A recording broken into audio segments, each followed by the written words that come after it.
As children head back to school, or not, as the case may be, the issue of nutrition, meals, and food access is hard to ignore, especially for those who are food insecure. How will kids eat at school? What has been the effect on kids with food insecurity? How have schools responded to the COVID-19 pandemic? And what does the future of school nutrition look like? I've invited Dayle Hayes, registered dietitian and school nutrition champion, on the show to explore this topic with me. In this episode, we'll cover how schools stepped up to the pandemic, how COVID-19 impacts children with food insecurity through the school system, the safety precautions of feeding children at school, how to handle the lunchroom, and how school nutrition may evolve in the future. You're listening to the Nourished Child Podcast, a show about childhood nutrition, feeding kids, and dealing with the ups and downs of raising healthy ones, inside and out. I'm your host, Jill Castle, pediatric dietitian, author, speaker, consultant, and creator of thenourishedchild.com, a website for parent nutrition education. And I am super excited to share this episode with you. It's our kickoff to a new season. You can get this episode by subscribing to The Nourished Child on Apple Podcasts or anywhere you listen to podcasts, or you can head over to my website, jillcastle.com/118. That's 118 for episode 118. Let's cue the music. Welcome to the Nourished Child Podcast, a show about childhood nutrition, feeding kids, and dealing with the ups and downs of growing a healthy child. Here's your host, registered dietitian and childhood nutrition expert, Jill Castle. Okay, in the latest nutrition news, parents and professionals, U.S. Secretary of Agriculture Sonny Perdue announced the U.S. Department of Agriculture, or the USDA, will extend several flexibilities through as late as December 31st, 2020. Quote, as our nation reopens and people return to work, it remains critical our children continue to receive safe, healthy, and nutritious food. During the COVID-19 pandemic, USDA has provided an unprecedented amount of flexibilities to help schools feed kids through the school meal programs. And today, we are also extending summer meal program flexibilities for as long as we can, legally and financially, said Secretary Perdue. This extension of summer program authority will employ summer program sponsors to ensure meals are reaching all children, whether they are learning in the classroom or virtually, so they are fed and ready to learn, even in new and ever-changing learning environments, end quote. So that's encouraging news, particularly for all kids, whether they're in school or out of school, and it does relate to our programming for today. And Dayle will comment a little bit more about the programs that are helping children with food insecurity, especially during this pandemic. I'm going to try to update you with a little in the news section. It's a new aspect of this podcast that I'm going to start using or employing, and just trying to keep you either updated on the news or updated on any current research that's come out, particularly if it applies to the topics that we're talking about. Now, I'm also going to incorporate a personal aspect in the show just to keep you up to date with what's going on with me, whether it be personally or professional. So as we end the summer and I release this episode, it'll come out mid-September. The summer is sort of drifting behind us. And I can tell you it was busy because I had all 4 of my kids home, which I would normally anyways. However, 2 of my children are legit grown and flown. They've finished college. One was living on her own in New York City for a while in her own place until the pandemic hit. And then my second one just graduated in May and has not really been able to move out of the house at this juncture, but is working from home. My younger 2 are still in college, or one is in college and one is starting college. My third one has moved off and is living in a rental off campus with all of her classes online. And my college freshman, my new college freshman, is at home and will be at home for the semester taking online courses full time. So our fingers are crossed he'll be able to start his college career in person in the spring. But you know what? I can only hope that that will happen for him. But I also am very aware that things change literally day to day these days. Tomorrow, the day after this show releases, I'll be presenting at the National WIC Convention, which is a virtual convention. And the following week, I'm participating in an online 4-day program about eating in the early years. It's a professional-based program. Both of them are professionally based. But you can imagine it's been a busy few weeks preparing for those two conferences, getting my younger two children settled for school, moved out in one case, settled in to a new sort of learning environment for my other one. And you know that if you've been a listener to this podcast, you know I took time off from creating new shows on this podcast over the summer. I needed to take that time off. I was feeling just a little ragged around the edges, and I needed to just allow myself to take the summer off. Not only did I take it off from the podcast, I took off a lot of time from a lot of the things that I've been committed to doing. And so it has been really good for me to do that. And I feel like I have a new energy, a new enjoyment of doing this podcast as well as of writing. And that's pretty much what I did over the summer. I did a lot of writing. For those of you who enjoy reading my books, I'm working on the Smart Mom's Guide to Healthy Snacking. In fact, this morning, before I recorded this show, I just finished writing chapter 10. And guess what? There are only 10 chapters in that book. So I'm super excited to have sort of gotten through the first draft. I have a little bit more work to do. I have to put it all together and really make sure the flow is right. But I think you'll enjoy this book. And the other thing I did this summer was give the Smart Mom's Guide to Starting Solids a little bit of a facelift. And that should be coming out pretty soon. I've taken the time to update the inside of the book, and it's going to have a fresh cover, and I'm hoping that that will be up on Amazon and available widely in bookstores and libraries by the end of September, but hopefully mid-September. So, all right, let's get into this show. So let me tell you a little bit about my guest, Dayle Hayes. She is an award-winning author and educator. Her creativity and common sense have made her a sought-after speaker across the United States. As a parent and member of the School Nutrition Association, Dayle is dedicated to making school environments healthy for students and for staff. She collected school success stories for Making It Happen, a joint CDC-USDA project, wrote a chapter on communicating with students in Managing Child Nutrition Programs, Leadership for Excellence, and co-authored the position of the American Dietetic Association paper called Nutrition Guidance for Healthy Children, ages 2 to 11 years. In recognition of her professional and volunteer leadership, Dayle has received numerous honors, including Montana Dietitian of the Year and an ADA Excellence in Consultation and Business Practice Award.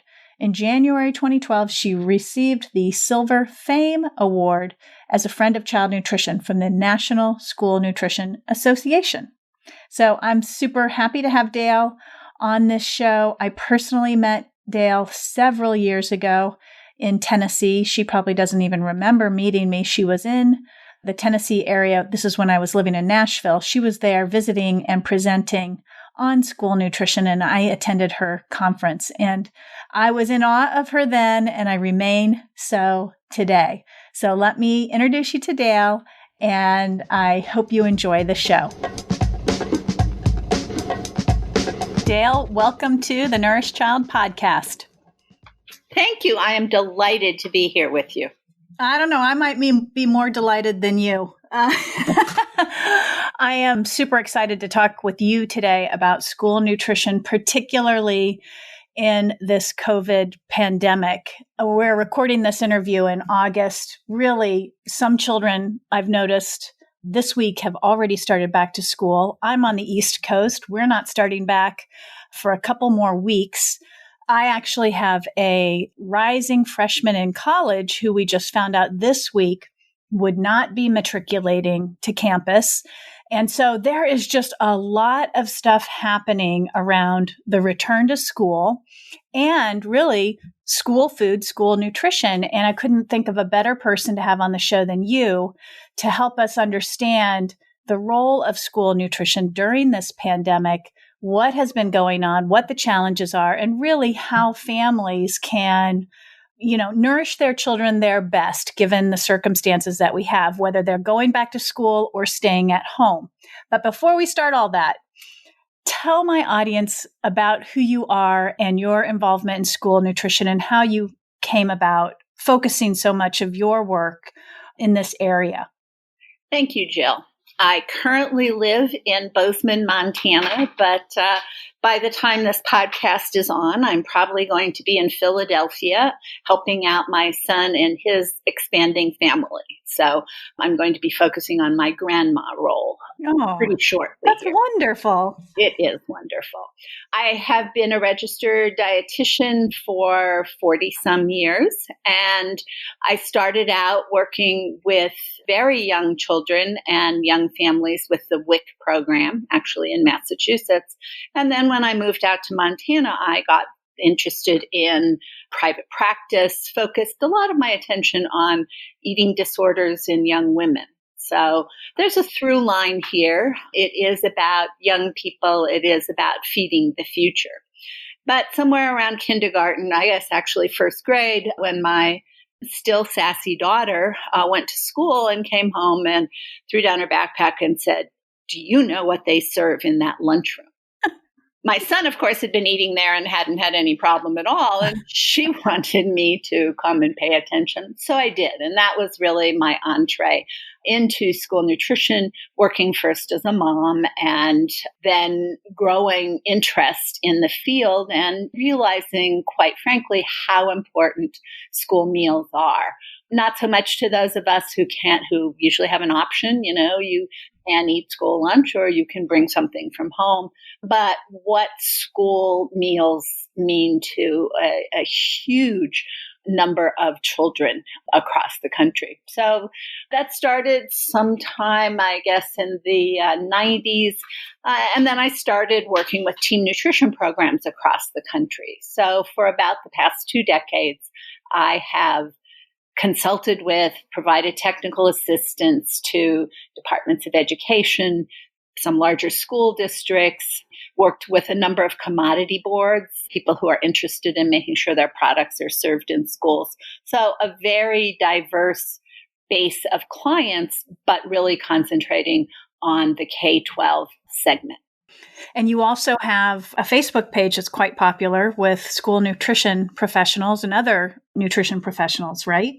I do. And what's interesting is that when we started that, I started it, and then I now have a co-administrator, a school nutrition director in Maine, Jeannie Riley. It's called Tips for School Meals That Rock.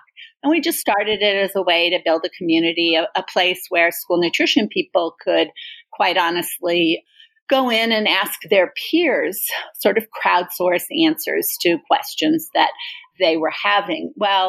And, a couple of years later, along comes COVID, and the Facebook page Tips for School Meals That Rock now has 15,000 members and an incredible engagement. I was just looking at something like 13,000 of those people have engaged over the past month. So it really has just become a place where people who work in schools can find support during these incredibly challenging times.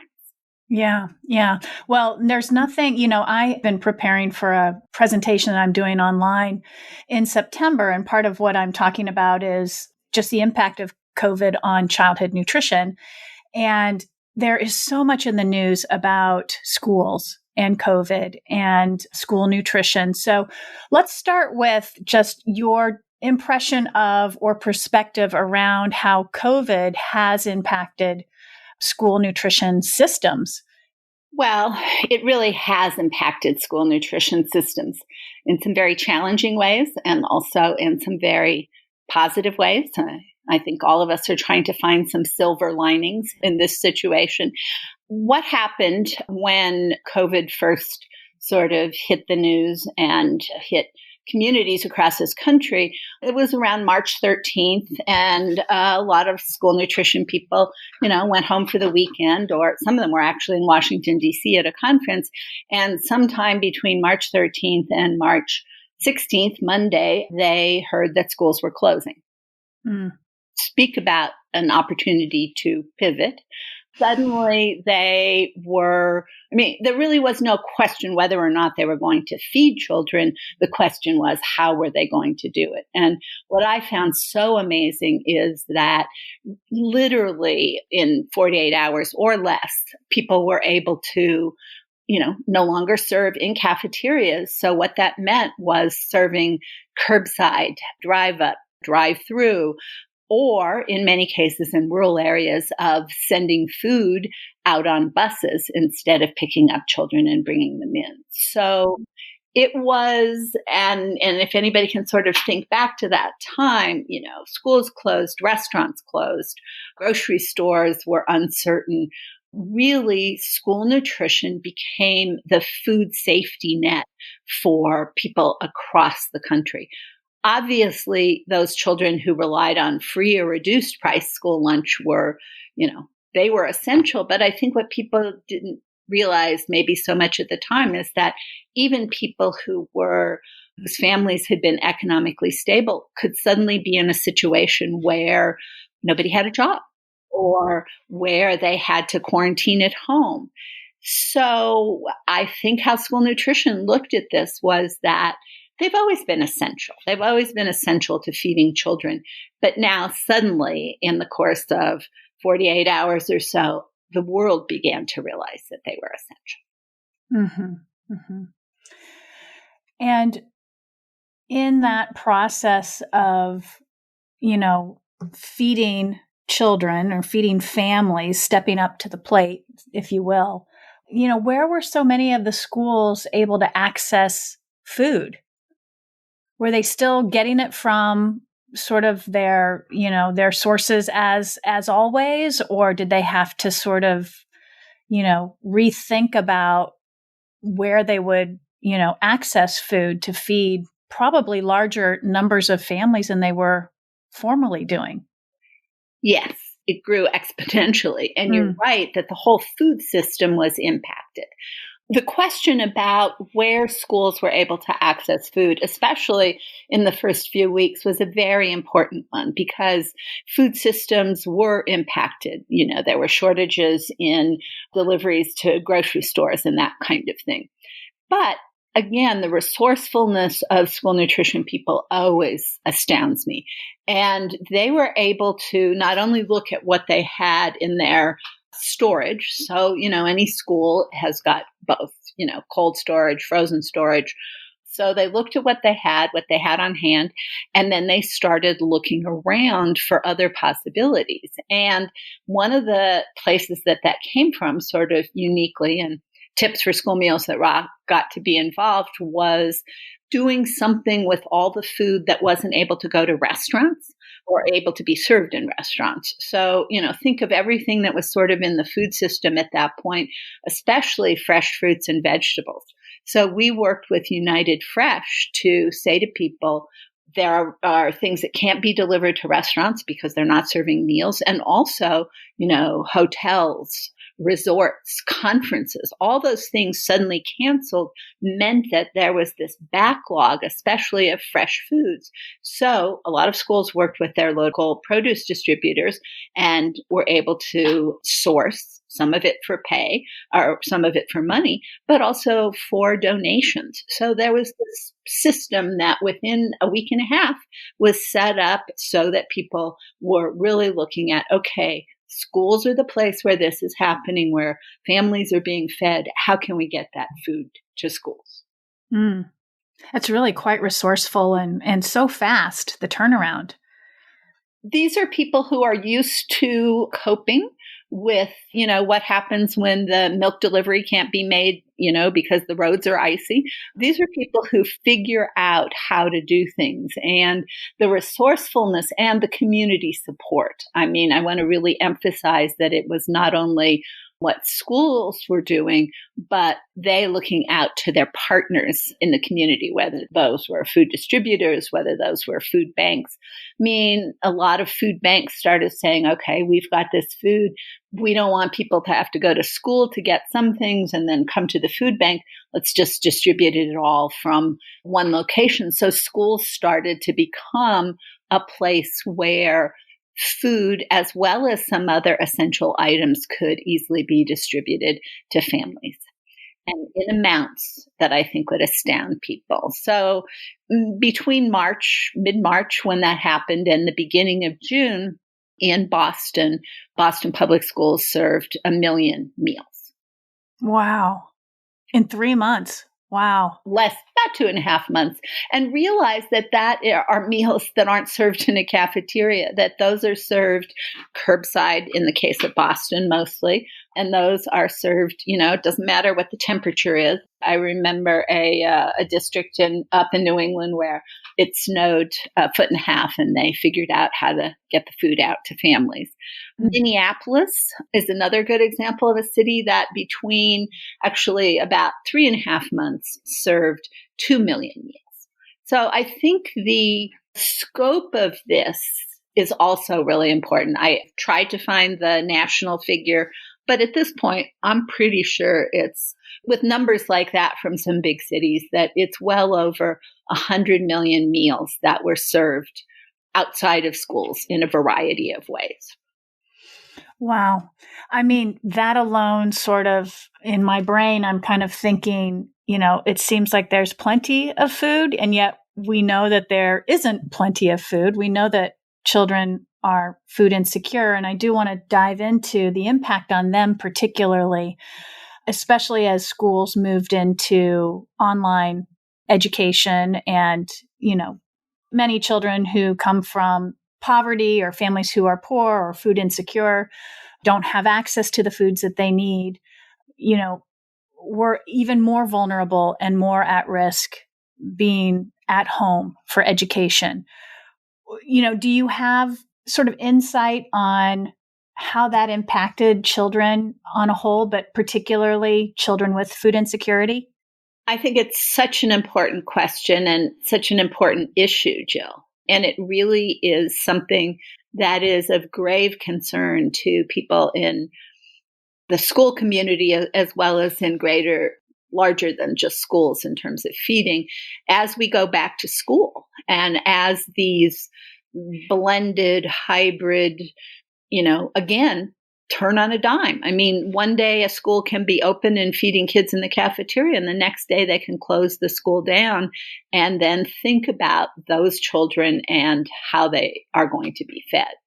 I think one of the things that happened is that the first initial response was just, that turn on a dime, if you will. And a lot of the food that was sent home in the beginning was prepackaged because people didn't really understand if perhaps COVID could be spread through food.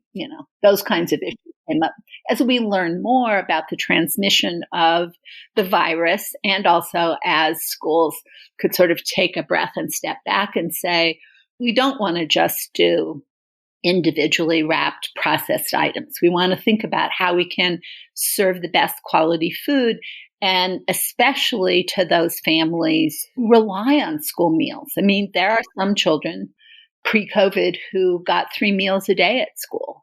And then, what about the weekends and those kinds of things? So a lot of effort and planning was put into improving what was sent home, so that very shortly people were sending home meals that could be, kept in a refrigerator, could be warmed in a microwave. And then gradually, as it wore on and this didn't go away, Minneapolis, as I mentioned, has been sending home these wonderful food boxes. So sending home a box of food for a week means that you want to also help families understand how to prepare and, safely feed their children. So Minneapolis has produced a whole series of videos every time a food box goes out that I believe in Minneapolis includes, 5 breakfasts, 5 lunches, that kind of thing. They also have a video online so that people can see, how do you put these foods together? How do I make them into a meal? So beginning to think about providing support and education, especially for those families who, because of their income, rely on school meals. But I want to stress, and I'll tell you one very short story. I mentioned Jeannie Riley, as a director in Maine. She had a mother call her and wanted to check that it was okay that she got there. They were sending home backpacks full of food. Mom wanted to check and make sure it was okay to get it because she really wasn't eligible for free or reduced meals. She's a nurse. But during the COVID, she had to go to work. She was an essential worker. So she was going to work and then coming home, taking care of her family, and also not wanting to go to the grocery store because here's someone potentially exposed to COVID at work who doesn't want to, take it anywhere else. And, their program was able to say to that mom, no, you're eligible. This is for anybody in our community. So I think that COVID has expanded the number of families and family situations that rely on school meals to nourish their children. Mm-hmm. And I guess that stirs up a question about sort of the hardship of navigating who gets what and when, and like who's administering all of this, and where does that responsibility fall? Is it on the school nutrition professionals, or I guess a compilation of food bank directors and SNAP or WIC? Or well, you're right. It seems very complicated. It is complicated, and it is a complicated system to navigate. I mean, for an individual family to navigate who may not have the access to online systems, because honestly, everything you need to know is online, but that's not helpful if you don't have good Wi-Fi access or you don't have a laptop or an iPad. I know that one of the things that's come up in a number of communities is that access to the food and access to, online systems sort of go hand in hand. And I know in a couple of areas, they've put Wi-Fi hotspots on school buses, taken the food out to a community and then also have a Wi-Fi hotspot so you can, sit at a table or lean up against a tree and have access. As well as you've probably heard about the Farms to Families program that USDA developed, which was boxes of farm fresh food, vegetables, fruits, dairy, and now they're also including some proteins. Those have been distributed at school sites as well.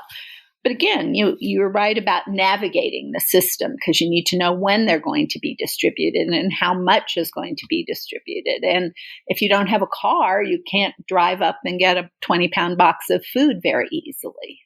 So the basic system is, all comes down through USDA, at least the federal arena of food security comes down through USDA to state departments of education, and then from those state departments to the local school district. And I will tell you, just in my contacts across the country, and also watching our Facebook group, some states did a much better job. Some states themselves could gear up to provide the technical assistance. Waivers were available from USDA. And what I mean by a waiver is that there was a waiver that enabled you to send more than one meal home at a time so that people didn't have to come every day to school to get meals. But that waiver had to be, for the local district, had to be certified by the state. And some states did a great job. I'm sure their folks were staying up all night certifying waivers, approving them. And in other states, that didn't happen as much. And then you get to the local district. And I just think that school nutrition directors are, by and large, nutrition magicians. I mean, before this whole thing, they were doing a fabulous job of balancing and dealing with the system. And some of them had support. And some of them did not have support at the local level.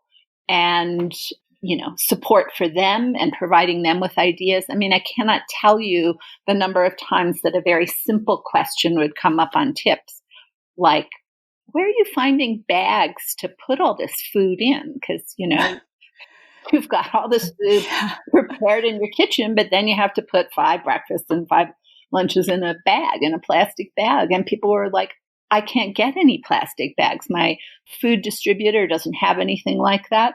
And, grocery stores, local grocery stores, chain grocery stores, individual grocers came to the rescue there. I remember a school district in rural Kansas where the director didn't have any bags, and she set up something that the small local grocery store couldn't just donate bags to her, but they set up a thing where when people came in to shop, they could buy a box of these plastic bags to donate to the school. So the grocery store had them.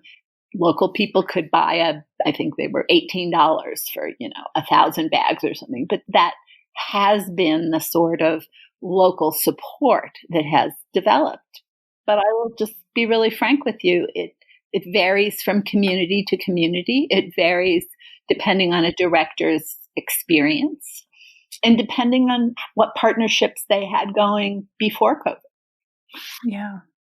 Well, it makes me very grateful that you have the Facebook page so that people can sort of coalesce these ideas. And because I can imagine if you're an inexperienced director, this could be very, very overwhelming. And I also believe people want to do their very best that they can. And sometimes they just don't know what the very best is unless they have a resource like your Facebook page and just knowledge of all the available systems and opportunities that are out there.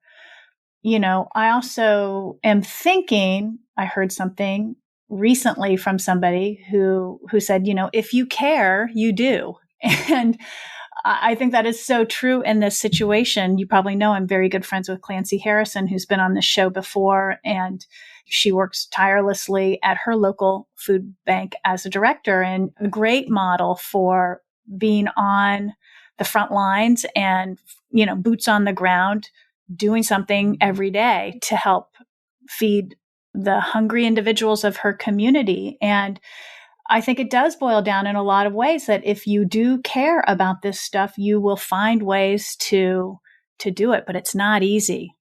I'm a huge fan of Clancy's as well. And I think she's such a shining example of passion and commitment and inspiration, inspiring a whole community to do that. And a lot of the issues that have come up for food banks are exactly the same kinds of things that are come up for schools. And I do think that the things that work the best are when a community cares together so that it doesn't just come down on one person. I know in the beginning, a lot of the things that people were worried about were, I'm going to be distributing meals to families, at the sidewalk. They're going to drive up and, do I put it in the front seat, the back seat, or the trunk?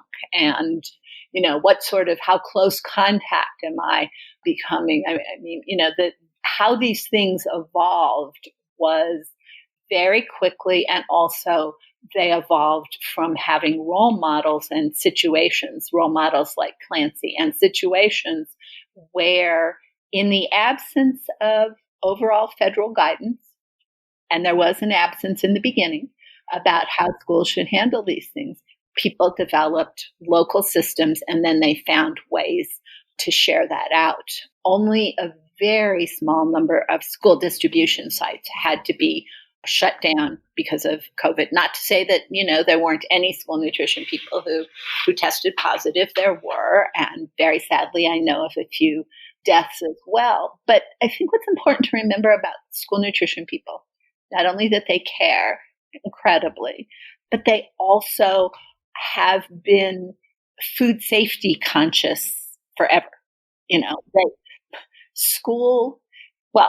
Let me step back for just 1 minute. School nutrition programs are often the largest food service operation in a community. By that, I mean that they feed more people than restaurants.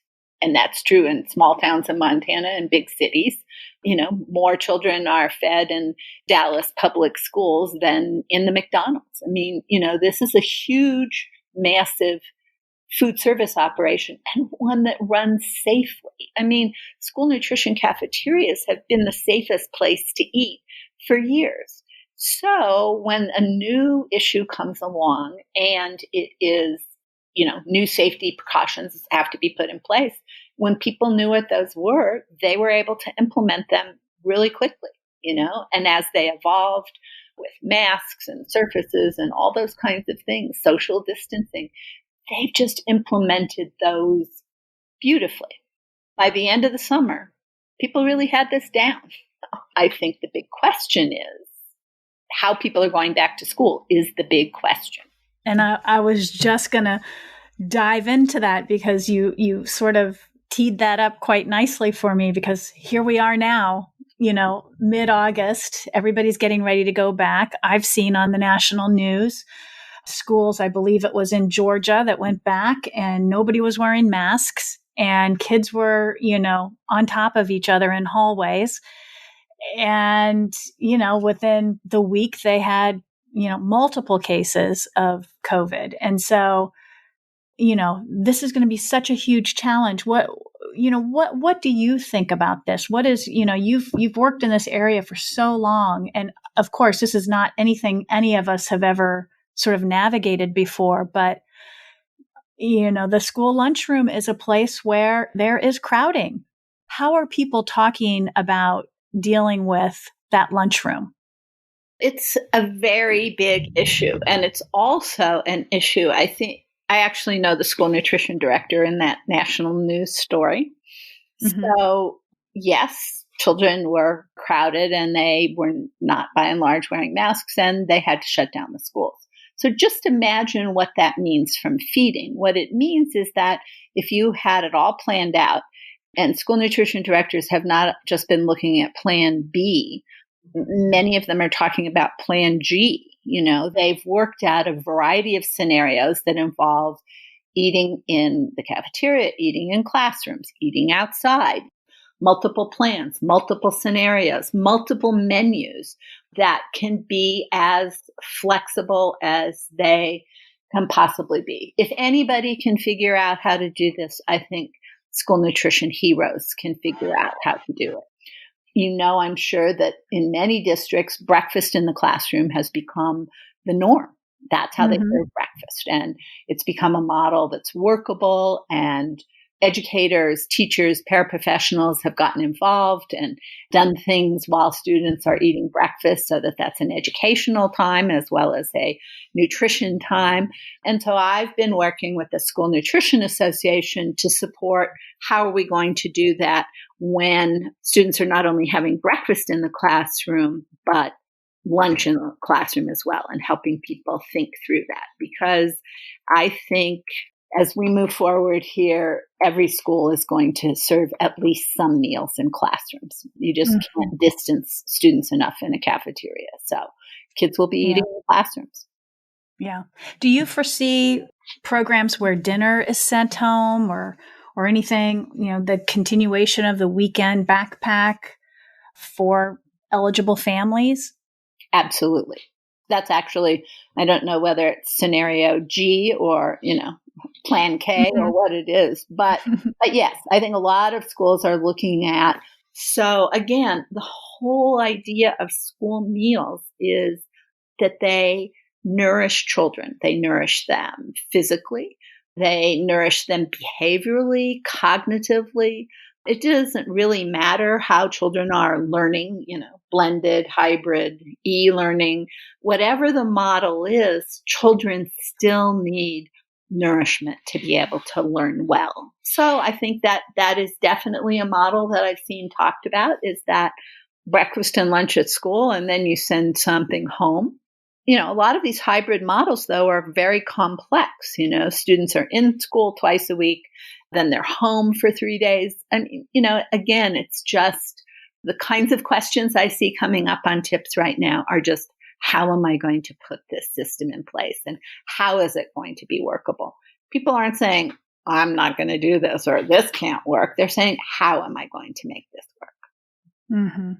Which is wonderful, really. It is very complex. I see the school as being quite the conduit for nourishing kids, even in this epidemic, this pandemic? It has become that. I mean, since 1946, when Harry Truman signed the National School Lunch Act into law, it has become the conduit of food security for millions of families.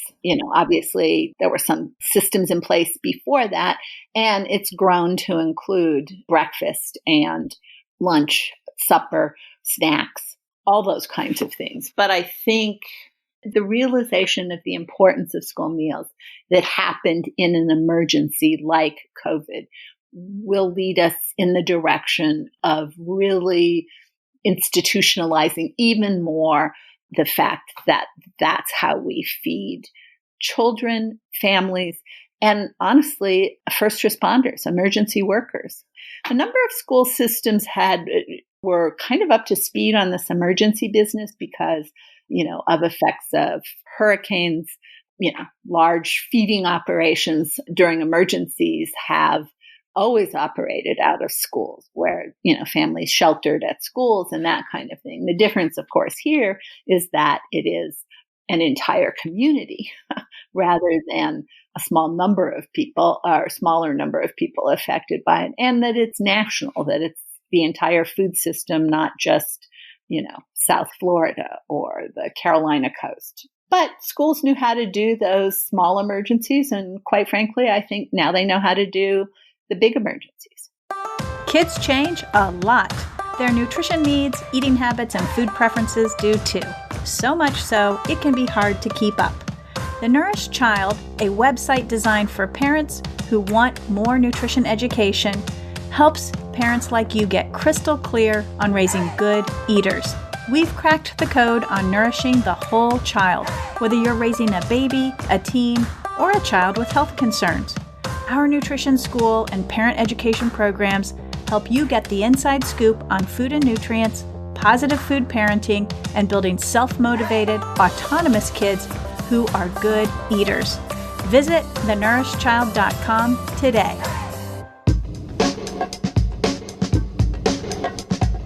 So that leads me to the question of, do you feel that school nutrition is underappreciated?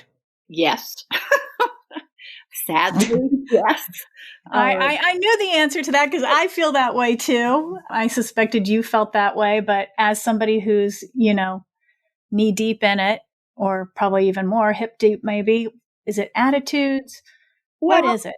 I think that food service in general has not, unless you're a high-end chef, food service in general has not gotten the respect that they're due. Agriculture doesn't get the respect. But again, I think those essential services are getting more respect now.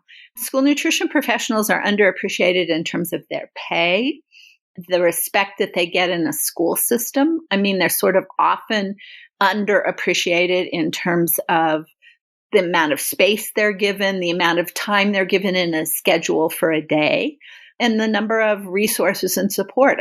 People just saying, wow, you're doing a good job. And I think when schools closed overnight or over a weekend in March, suddenly even people in schools were like, wow, you're still feeding these kids. Nobody else is going into work, but kids are still being fed. As I said, their schools are generally the largest restaurant or chain in a community. The Kansas example that I mentioned before has sort of a sad outcome in the story, in that school nutrition director, who didn't have the advantage of having a college education and some of those things, actually decided, because the school district did not support the things that she felt were important to keep her staff safe when they reopened the buildings, she decided to move on to another position and was actually able to be paid more as a housekeeping supervisor in a motel than she was being a school nutrition director. The main reason she decided to leave a position she loved was that the school district did not choose to do some of the things in terms of guidelines and social distancing that she thought were essential for her staff. I think the appreciation has increased because of this experience. And honestly, some of the people, many of my colleagues, not just some, many of my colleagues who run these large, complex operations in schools they're just remarkable. They're remarkable in terms of their professionalism, in terms of their being able to adapt. And, people aren't just adapting like, oh my goodness, we still have to feed kids. They're asking questions like, how can we feed kids and support local agriculture and local farm to school efforts? They're asking questions like, how can we feed kids and still do nutrition education for families? They're not just trying to get by, if you will, with the food part of this. They're really looking to, as they have before COVID, looking at ways to integrate nutrition, food, culinary education, family education, how to bring all of those to a community in a time of still great challenges. Mm-hmm.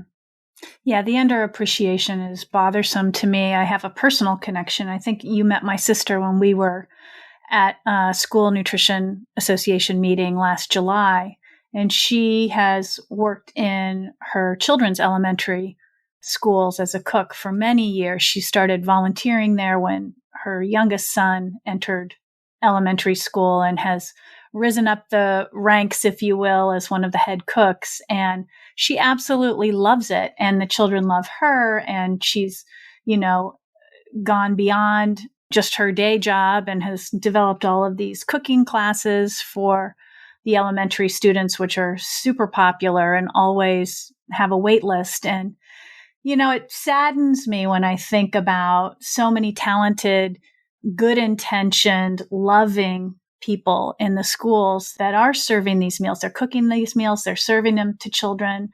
They're engaging with children. They know their children's names. They want to see these children eat well and do well in school. So it personally, I'm offended when I hear negative things about school nutrition in general, but mostly, the people who are devoting their livelihood to the success of children through food. That is so important. And I do remember meeting your sister.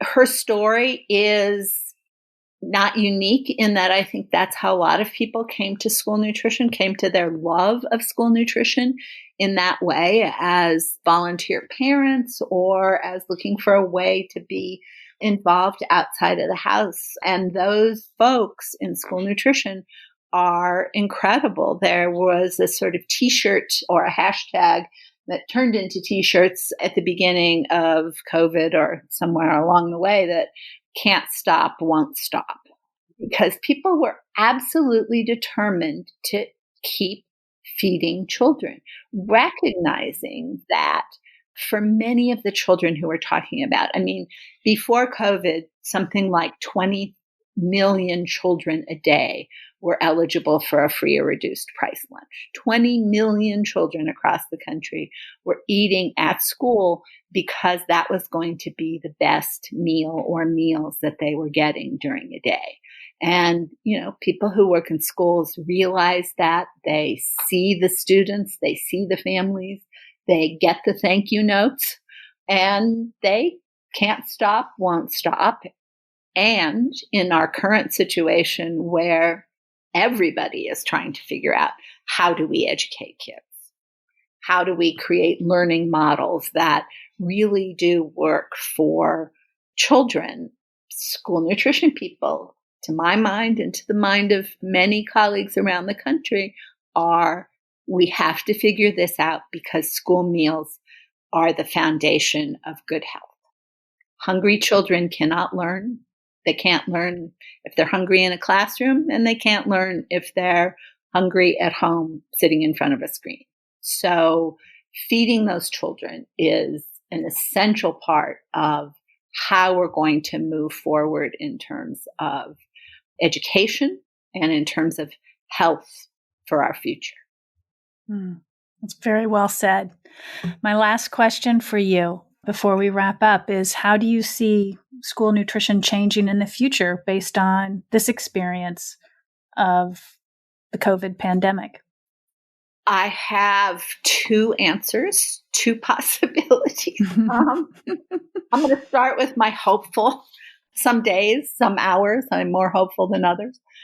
My hope is that what we will see is a move toward universal meals. Mm-hmm. So that means that any child who comes to school can eat for free. This has been something that's been discussed for a while, because actually it takes a great deal of administrative work to figure out who gets a free, reduced, or paid meal, and then documenting that, and then proving that, and all those sorts of things. So it would reduce an administrative burden, which is a financial burden as well as a staffing burden. And basically in public schools, we don't charge students to ride a bus. We don't charge students for their books. And now in many school systems, they also get a free tablet or iPad or something like that. So there is a movement now. There's actually a act in Congress to, at least for the next year, provide universal free meals. Essentially, that's what we did since March, is that any family who came to a feeding site could receive meals for that child.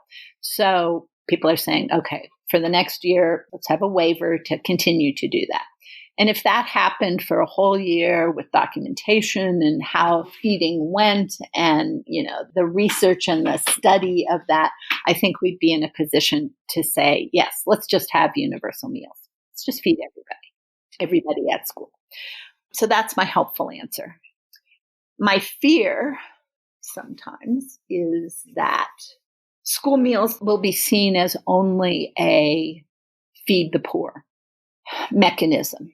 And, I think food stamps, now SNAP benefits, have suffered from that sort of stigma. I think we've gotten a long way past that. And a lot of the movement towards breakfast in the classroom, in most cases, that's free to anybody. You don't have to worry about a student's free, reduced, or paid status. So I hope that is in a direction that we go. I hope that people are more cognizant of the importance of school meals for every child. And yes, there are families who don't have the resources, the actual financial resources to feed their children well. But there are many other families who might have the resources and for whatever reason are not utilizing them in the way that has the best interest of children. Mm-hmm. School meals make that happen. Yeah. And I'm in my most hopeful moments. I hope that's what happens with school meals. Yeah, me too. And I agree with you. And I also recognize that it can be a very powerful thing for our farmers in this country as well, if universal meals happen. I think that's a very important point, and I'm going to paraphrase here, but when Harry Truman signed the National School Lunch Act, he said, a nation is only, that was right after World War II, a nation is only as powerful as the health of its children and its farmers. So when the very basis of school lunch is about feeding the future. And it's also about making sure that our agricultural system is robust and strong. So I think that would certainly provide support to a lot of farmers. And, the whole box, the USDA box donation system that's happened, USDA paying for the products that have gone into the farms to families boxes, I think really makes that connection in a very strong way. Mm-hmm.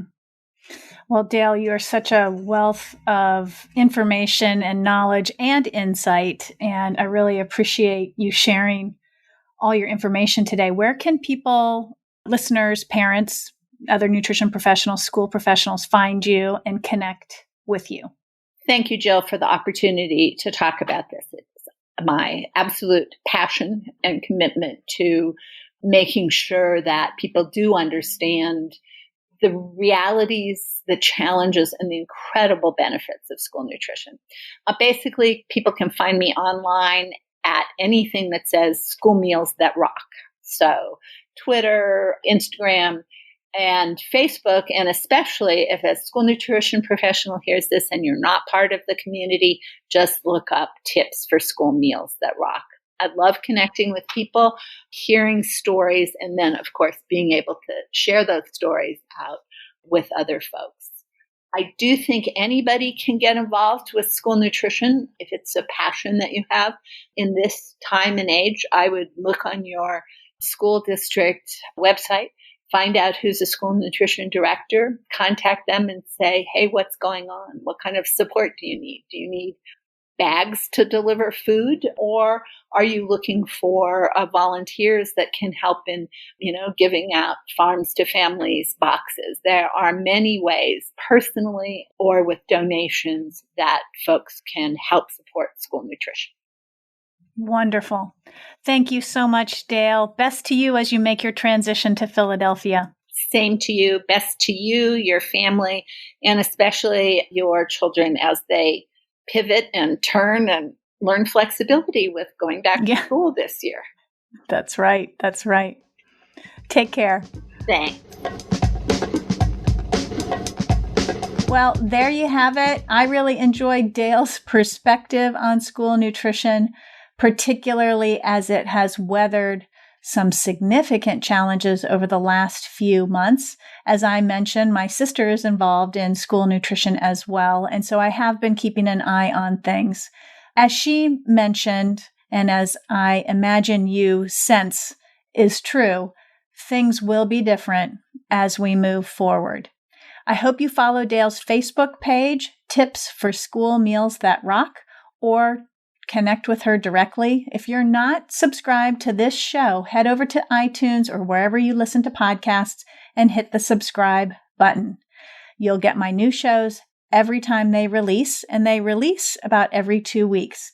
And while you're there, take a moment to rate and review the show. When you do it, it really helps other parents find this podcast. So I just want to say, as usual, thanks for joining me today. But not only that, thanks for sticking with me through the summer when I wasn't live. I do appreciate your listenership. It means a lot to me. And you are my inspiration and the reason I keep going. Every time I get a little note from one of you that tells me that you enjoyed the show, that I'm hearing you, that I'm spot on with what you need to hear, I really appreciate that. It keeps me going, it keeps me inspired, and it keeps me humble and wanting to continue to serve you. Stay safe, be well, and always, always be sure to give that child in your life, big or small, a loving squeeze today. Bye for now. Thanks for listening to the Nourished Child Podcast, where the #1 goal is to help you grow a nourished child inside and out.